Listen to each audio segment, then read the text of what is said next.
doing a bit of an experiment today. We are going to record this entire session, and we may use this as a makeup for the few people that we know who are unable to be here today.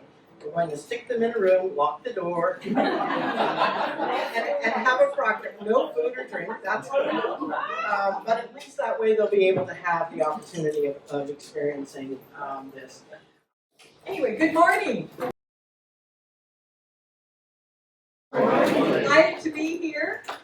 And I always like to start with saying thank you. Thank you, all of you, for supporting our Rotary Foundation. I'd like to start off to just a little reminder here that we have Rotary International and the Rotary Foundation, but together we are Rotary. So just a brief review. Rotary International, established in 1905 by Paul Harris. The Rotary Foundation in 1917. Rotary Foundation is governed by Board of Directors. It is a 501c4. Rotary Foundation governed by the Board of Trustees, and it is our charitable arm. So our 501c3. So what does the Board of Directors do under Rotary International? Well, they support clubs and do all that administrative work, and they collect dues and set policies. What does the foundation do? Foundation collects donations and is in charge of all the programs and projects that we do, all of our humanitarian work, and they set the grants policies. Everybody recognize this gentleman? Arch Klump. It was Arch Klump, our 6th International President, back in 1917 at his convention in June. And recall that in April of that year, the United States had just entered World War I. So our foundation was really born in this time of turmoil and heat and war. But Arch Klump had a vision to create an endowment for the purpose of doing good in the world. And that vision still guides us today. This is our mission, with this overarching goal of building world understanding and peace. Now, what are the two most important words there? This is not a trick question. They're in bold. Enable Rotarians. So it's important to remember that when we are making contributions to the Rotary Foundation, we're not sending our dollars back to Evanston. We are sending our dollars through the foundation to projects and to Rotarians, just like all of us in this room. It's not being used for staff people to go out and do projects. We are the ones who are creating and delivering the projects of our Rotary Foundation. So our purpose today is to get you prepared to access and leverage the foundation funds in order to do good in the world, here at home and abroad. Goals here, you can see, I'm going to talk about how to manage Rotary Foundation funded grants, learn all about stewardship, and prepare you to implement the famous Memorandum of Understanding, MOU, and get you qualified for being in the grants program next year. Our Rotary Foundation, again, is quite unique in that we have so much say in the projects and the programs and how our money is spent. Rotary Foundation is a powerful force for good, and we all should be so very proud part of it.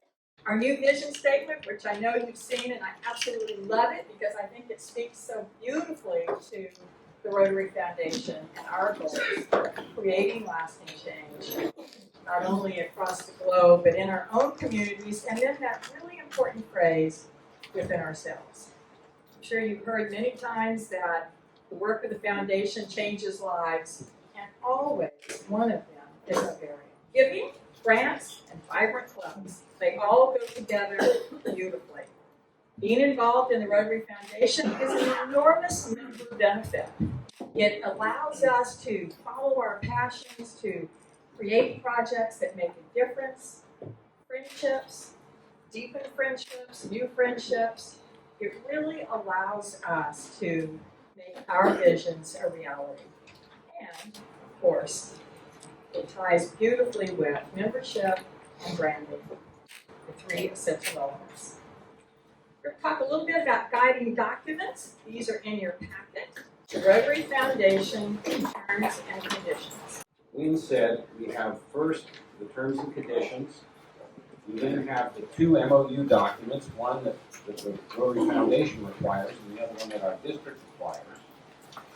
Okay, the next one up, and it starts on page 42, are the relevant grant dates for this coming Rotary year. Now, for the president-elect, 2 weeks ago, we handed out a summarized version of this for the items that specifically relate to you. The first 5 on that list, and then the other 4 are the items that you as president-elects want to make sure your clubs do, so that you're able to do grants next year. But I want to quickly run through these. Starting with March 1st, if your club has not allocated all of its district designated funds, we're going to be learning all about that, that's part of what we're talking about. By March 1st, then the district grants committee is going to allocate whatever's left. We are down to about $30,000 of unallocated funds.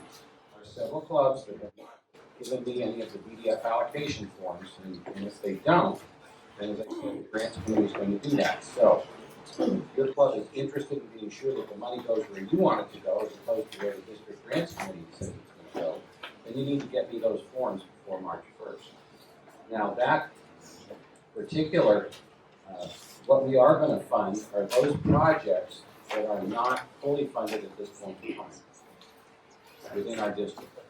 March 21st, all of the DEs, president-elects, and the president-elect nominees, and the Rotary Foundation chair for your club for next year need to take the Rotary Foundation Basics course at the Rotary website.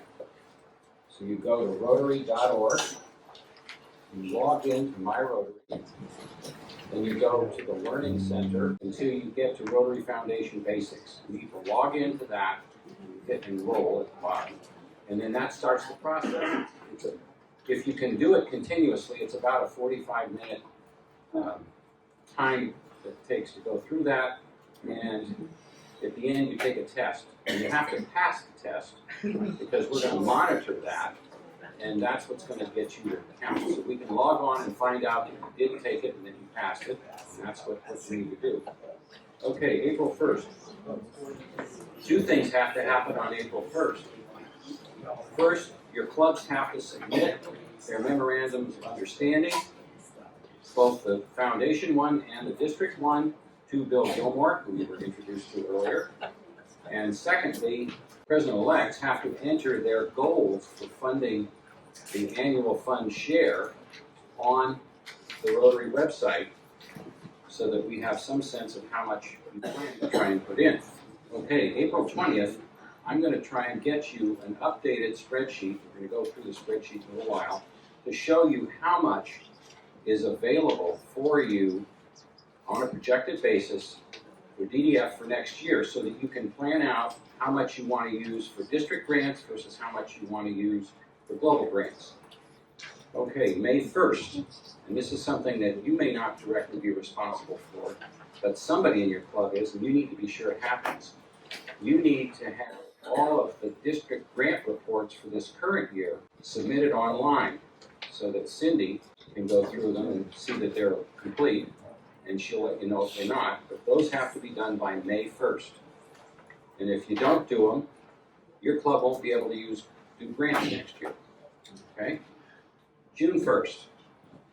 If your club, and this is you, president-elects, decide you want to use part of your district designated funds for district grants, then the application has to be submitted by June 1st. And again, it's an online submission. Cindy's going to go through all that, her part of the program at the end. So what we try to do then is we take all of the projects, the district grant projects that your clubs want to do, and they get put into one application to the Rotary Foundation in order to get the funds. The DDF comes out in one check from the foundation to our district, and then we allocate it to the various clubs. So I have to submit a report for this current year before the foundation will give us any money for next year. So we try to get that in around the end of the Rotary fiscal year, which is June 30th. That's that's why we need to get all your reports in so that we have them available, go through them, make sure they're fine. I take them, add them in, put them into the report form for the district, and away it goes. The last one I want to talk about is early in July, hopefully around the 5th, I will get to you a final spreadsheet of what you have for DDF available for next year. Okay?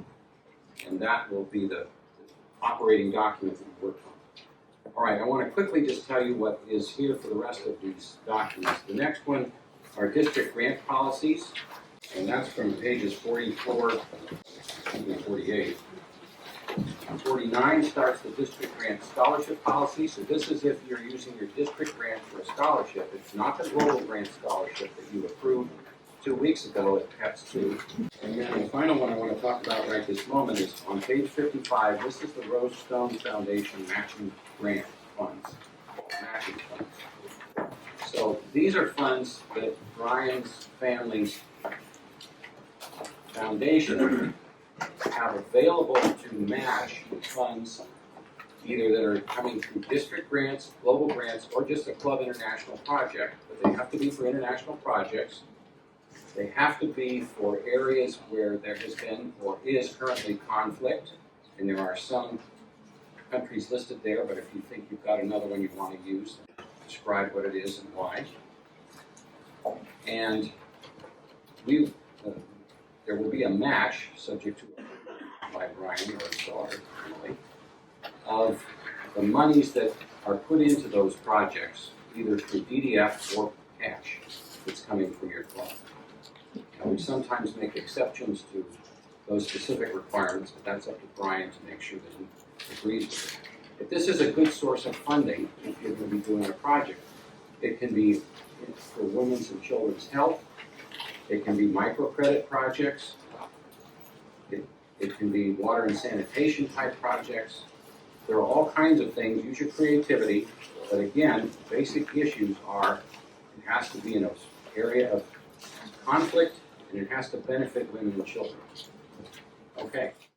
The very first document that Dave talked about, the terms and conditions, that really is the Rotary Foundation's main document.